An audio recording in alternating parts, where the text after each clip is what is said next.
आज का हमारा टॉपिक है verification of expenses during the bank audit. तो बैंक ऑडिट के टाइम पर एक्सपेंसेस की वेरिफिकेशन आपने कैसे करनी है उसके बारे में आज हम देखेंगे। सबसे पहले है expense documentation. Collect all relevant expenses document including invoices, receipt and supporting document. तो सबसे पहले आपके पास इस चीज़ को वेरीफाई करना है तो आपके पास उसके डॉक्यूमेंट होने चाहिए। कोई एक्सपेंस किया है बैंक ने तो बैंक के पास उसका सपोर्टिव डॉक्यूमेंट होना चाहिए, इनवॉइस होना चाहिए, बिल चाहिए। तो ये सारी चीज़ें सबसे पहले आपके पास होनी चाहिए। देन उसके बाद आप चेक करोगे उस चीज़ की अथॉरिटी चेक करोगे या फिर आप बिल चेक करोगे क्या वो रिसीट फेक तो नहीं। देन उसके बाद ऑथोराइजेशन चेक करोगे क्या उस जो एक्सपेंस हुआ है उसके वाउचर है उसको ऑथोराइज किसने किया, क्या ब्रांच हेड के द्वारा करा गया है या फिर एडवांस के द्वारा या फिर कैशियर के द्वारा। तो बैंक की जो भी पॉलिसी है उसके रिलेटेड की पर्टिकुलर पॉइंट पर अगर कोई एक्सपेंस होता है तो ये बंदे इस टाइम पर सिग्नेचर करेंगे, तीनों का अप्रूवल होना चाहिए। तो आपने देखना है कि क्या उन पर्सन के द्वारा सिग्नेचर करे गए हैं। जैसे कोई एक्सपेंस है उस एक्सपेंस वाउचर है उस पर सिग्नेचर होने चाहिए, कैशियर के, देन एडवांस मैनेजर के, देन हेड ऑफ ब्रांच के। तो क्या तीनों ने सिग्नेचर उस पर्टिकुलर वाउचर पर करे गए हैं।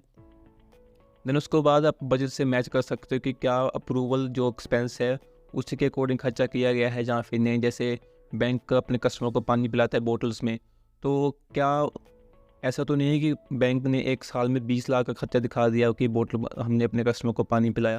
तो आपने देखा है कि पर्टिकुलर पॉइंट पर बजट बैंक का क्या बजट था उस एक्सपेंस को करने के लिए, तो बैंक ने उसके रिलेटेड कितना करा। Then expense classification ensure that expenses are appropriately classified in the financial statement, confirm that they are allocated to the correct account.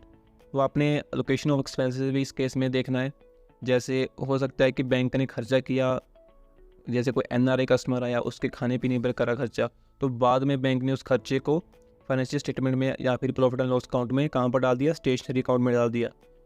तो आप क्लासिफिकेशन ऑफ एक्सपेंसेस भी इस केस में चेक कर सकते हो।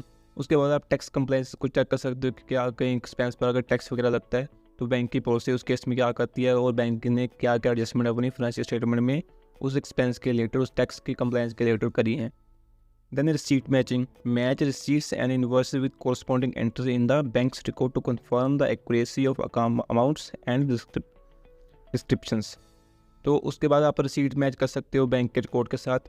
एक्सपेंस पॉलिसी जो मैंने ऊपर आपको बताया कि बैंक की पॉलिसी पर्टिकुलर पॉलिसी क्या कहती है किसी एक्सपेंस के रिलेटेड, तो क्या बैंक ने उस पॉलिसी को कंप्लाई किया है किसी भी एक्सपेंस को इनकट करने के time. Then internal control assess the effectiveness of internal control related to expense management, ensure that there are proper segregation of duties, approval process of expenses। तो सेम वही बात कि ऐसा तो नहीं कि कहीं ब्रांच हेड अपने बिहाफ पर ही वाउचर पर सिग्नेचर करके एक्सपेंस करी जा रहा हो, कि अपना खर्चा भी वहाँ से निकालता हो, अपना लंच ब्रेकफास्ट सभी वहाँ से करता हो।